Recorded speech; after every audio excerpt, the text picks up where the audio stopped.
not to indulge in certain kinds of things.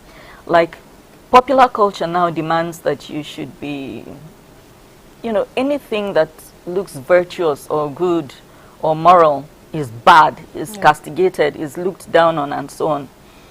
And I've tried to live my life such that it's not about trying to impress anybody. It's just about doing what is right at the right time, regardless of who is there to caution you or not, regardless of who is looking over your shoulder. So I try to live my life in a way that I walk the talk. That's a good one. Yes. And for those who are watching us, we also need you to, follow us live. We're streaming on our Instagram at NTA Network. You will definitely find us. If you can't, if your TV is not functional, your phone or your tab or whatever device on your hand, you can always reach us there, and do well to send us message. Make it very short, where you're writing from, and tell us what you would be, what you would like to be remembered for, and very importantly, steps, be it baby steps or giant steps you're already taken to ensure that you make that mark that you will be remembered. Then I go straight to Coach Diddy. What's your legacy? To be honest, yeah, I don't have, because, and that's the funny thing, I have been thinking, because I haven't really thought about it much. And when I did think about my legacy, I remember when I was 16 years old, the only thing I ever wanted to be is a good wife and mother. Now it may sound very limiting, to be honest. But that's a big But one. it's a because good aspiration. To be a good mother is a whole lot. Yeah, so it's a lot of sacrifice, I tell you. So it's always been about, it had, let me say, in the past, to be honest, about my family, the kind of, especially as a mother, for me, it had always been, just like she said, I always like to walk the talk. I wanted to be a mirror for my children. I wanted them to see in me the kind of person I wanted them to grow up to be. Somebody who is, of course, not perfect, but consciously trying to do better every day. I wanted my children to see in me the fact that, you are loved, and I'm right here. To be a worthy example, And over time, I realized that it was just so myopic, this is, I don't know, it's a bit hard for me, because I haven't really thought about it, because my whole life used to revolve around my children. My whole life. I never had a life, to be honest. And like I had shared earlier, a few years ago, my son said something to me that changed everything. Have a life. Have a life. And he didn't say it in a nice way, because he was really angry because I was all over his business. And at that moment, I realized that I could be more. To be honest, this is 6 years ago. That day changed something. My mind shifted. It's not like I no longer want to be a worthy, I still want to be a worthy example, but I now realize that I'm much bigger than that. I shouldn't focus on only this immediate family of mine, my husband, my children, no. So now, if I would say what would my legacy be, I think it would be someone who dared to dream. Someone who dared to dream and dream big. Someone who wanted to make positive change. I want to be remembered for how I made people feel in my work. I love what I do as a mental health coach. I love the ability to get people to sit and think about themselves, to grow, evolve, and become the best version of themselves. And I'm hoping that that will be my legacy. Someone who made people look within themselves, to look for that power to become. While you were talking, I was listening to you, but I was also listening to myself, what happened to me not too long ago. Mother's Day this year, my children made efforts to all be around me, came in wherever they were, and it was a surprise, really, because I wasn't expecting it. So went out for dinner, and I always like to pop up those questions once in a while. Do you like me as a mom? And what don't you like about me? Forget what you like. What don't you like about me? And the question the answer gave me a big bang. He said, what we don't like about you as our mom is because you're always trying to provide solution to everything. Sometimes we just want to rant. We're not seeking for solution. Stop being the solution producer for all situations. you know, is akin to what your son told you. I think there's a time in life of children we learn that they are adults, and if you have brought up your child well, they would want to experiment. They want to, you know, find out how to go about situations, try to solve it out a little bit, you know, before, if they can't, you know, get an answer, they turn back to you. But they always want to experiment, and it's good to let them do that, because at the end of the day, when we expire, and if we didn't inspire enough in them, it becomes a problem. You know, they will not be able to, you know, check up. But I would like to be remembered generally, since everybody's dropping their own on the table, I'd like to be remembered as somebody who, the word I said, inspired joy, happiness in people, because I don't like seeing people sad. I know sometimes it's challenging. People take you for granted because they notice that you're always trying to make them happy, but it doesn't mean anything. You know, try to still, if this person is not handling it well, move on. There are so many people that need smiles in this world. Sure. And once I put on that smile on people's faces, I'm happy. So I'd like to be remembered as somebody, you know, where we put a party starter. This one is joy starter. It's not your joy. Anyway, now, having said our own minds, I'd like to know, why is it that parents find it difficult to really pull back? A lot of times, legacies, when we mention it, I know literally speaking, is also the will, the money, a lot of things we put on table that our children inherit. But that's emotional legacy, character legacy. A lot of times, parents don't think about it. What's the problem? Because it wasn't like this in the past. Pretty like what Devon said, you know, I know that a lot of books I read pre-colonial time, you know, pre-civil war time and all of that, parents were very conscious of their body language in front of their children. Yeah. Now, if I, you know, go back, the example you told me, sometime you went to a shopping mall and a woman was badly dressed and her child was badly dressed. Why are we finding it difficult to be, you know, good morals to our children? I don't know if Devon will want to. We live in depraved times. What does that mean? I don't think it's just because we have access to more information. Okay. I feel as if the world, something happened and the world became morally bankrupt overnight. I don't know. That's hard. Maybe it's me looking at it through the wrong lens. Sorry, I'm Tiv. The long lens. Forgive me, it happens every now and then. No, you're the one telling me. I didn't hear it. I was looking at it through, maybe I've been looking at life through the wrong lens. Okay, you were going to say wrong lens. I'd already said long lens. But let's not digress. So, but I feel as if the world overnight became morally bankrupt.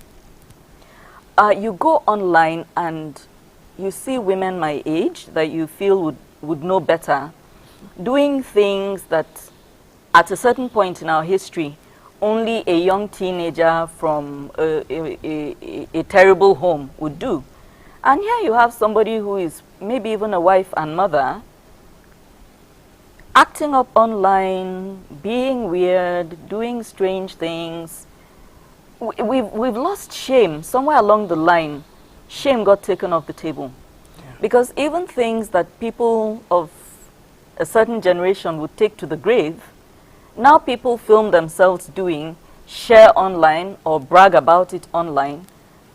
And I'm seeing so many people that are senseless, and I'm wondering if this person of this age who is a wife and mother is acting this way, does she have anything to input into the children? This man who is this father, who is of this age, who has grown kids, and he's holding this position of authority, and he talks like this and acts like this in public, what will he give his children?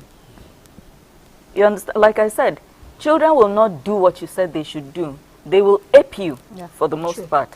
So if the parents are acting like monkeys, why would you expect anything better from the kids? But I just don't know what happened. Something went wrong, and we lost shame. our moral compass went haywire, and people just don't care anymore. To be frank, I don't know where the problem came from, but there is a problem. There is a problem. It's you want to say something? Yeah, because she just said it out of my mouth, you know. We have lost shame. We have totally lost shame. Everything and anything that was something that a whole family would feel ashamed of, a whole community would feel ashamed of, we no longer feel shame. So I think that's the major problem. And it cuts across everywhere. Parents, no, in fact, to be honest, it's not just about the shame. Parents are no longer intentional. Exactly. That's just the truth. Parents are no longer intentional about how they come out, what they represent in the eyes of their children. It doesn't just matter anymore. In fact, we don't even know the difference between what's really right and what's wrong anymore. So we don't even have expectations. And I think that's the core of the matter. And the few people who even try to make a difference, like she said, they're the ones that are made to feel ashamed. Morality is not a big deal anymore. In fact, the more tilted towards moral you are, the less you're understood and even respected. Today in Nigeria, people look down on you, yes. you know, like you are trying to prove a point. Yeah. No, I'm just trying to be a decent human being. Yeah, decency has gone to the wind. You know, while you Can were I, talking... sorry, can I? Okay, go ahead. All right. You know, when Devon was giving her stuff, she said, "Terrible home," and I laughed inside me. Why? Because these days it's not even about your home being terrible. Yeah. People you expect that are people who come from responsible homes. On Sunday, what did we talk about in church? You know, normally you go to church, they preach and this. But my pastor decided that he was going to do a series about marriage, a series about children, and a series about the unmarried, the divorced, the widows and all that. And what were we talking about? We're talking about parents giving advice, forgetting that they are the mirror. Exactly. You are the mirror. And that's why I said, you don't dress properly. You don't speak properly. You go to some certain house, all you hear, you are stupid. You are mad. You are this, you're that. Then you now find out that the little kids now start telling their nannies, their drivers, you're stupid, you're this, you're that. It's what they see. And that's why, you know, when I came to Abuja like some 30 years ago, there was a salon we used to go to. And this little girl came, and this lady wanted to wash her hair. And what happened? I said, "Oh my God, you stink," you know. Maybe, yes, she did, because she had an open some, so I think it was the armpit. And you know, you're washing the girl's hair and everything. So the lady who was washing the hair felt offended. I could not believe what happened after. The mother came ranting, and I was like, No. Ranting about what? ranting. Offending her daughter's nose. No, What did the mother say? no, the mother was, why, if you stink, why did you, Yes. why are you washing my daughter's hair? Oh no, you know. And I was like, Oh my shoe. that was when I knew that was 30 years ago. Wow. That was when I knew there is a fundamental problem right now. True. Because why would a child do that, even though, yes, I'm sure she sees her mom Telling the house helps or something. telling the house helps, all those kind of things.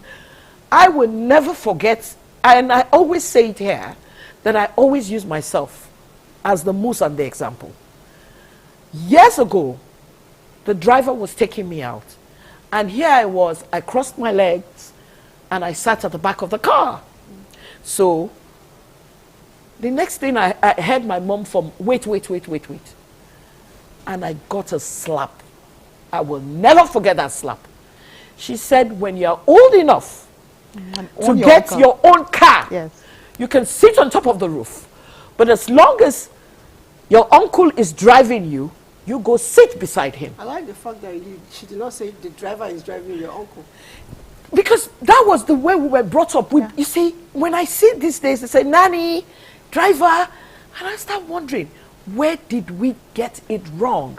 And you see, from that day, I was always saying, I wanted to get a car. If I have my own kids today, what my mother did is exactly what I'm going to do. So now the problem now is, what will we be remembered? What will our parents be remembered for?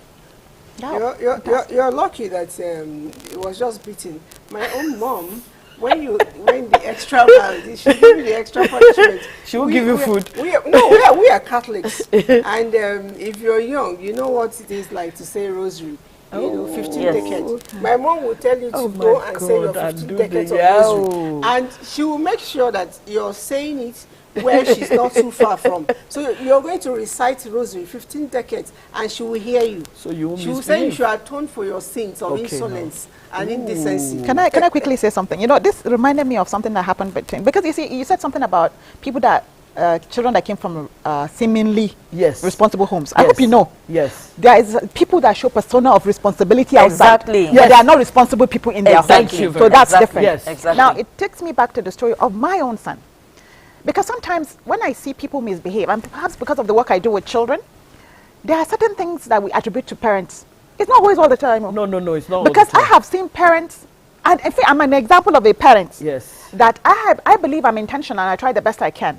There are times my children have done things, I stand and look, who is their mother? Because it's not me. I couldn't have raised that child. Yes. Because there are certain attitudes and mistakes they make, and you go like, upon all I've done.